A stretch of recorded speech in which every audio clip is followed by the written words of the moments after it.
नमस्कार. विकास समाचारमध्ये आपले स्वागत. अर्जुन टॉवर आगीच्या भक्ष्यस्थानी, विझवण्याचे काम सुरू.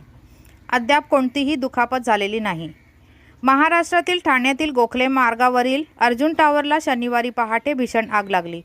ठाणे महानगरपालिकेच्या म्हणण्यानुसार अग्निशमन दलाच्या गाड्या घटनास्थळी आग विझवण्याचे प्रयत्न करत आहेत. आतापर्यंत कोणतीही दुखापत झालेली नाही, असे ठाणे महापालिकेने सांगितले. पुढील तपशील प्रतीक्षेत आहे.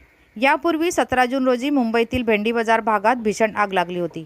अग्निशमन दलाकडून मिळालेल्या माहितीनुसार एका इमारतीच्या 4थ्या मजल्यावर आग लागली. महाराष्ट्रातील ठाणे जिल्ह्यातील डोंबिवली येथील एका रासायनिक कारखान्याला 12 जून रोजी भीषण आग लागली. काळ्या रंगाच्या धुराचे प्रचंड ढग घटनास्थळावरून बाहेर पडताना दिसले. आगीची माहिती मिळताच अग्निशमन दलाने तत्परतेने काम केले आणि अग्निशमन दलाच्या अनेक गाड्या घटनास्थळी दाखल झाल्या. धन्यवाद. वसईहून मी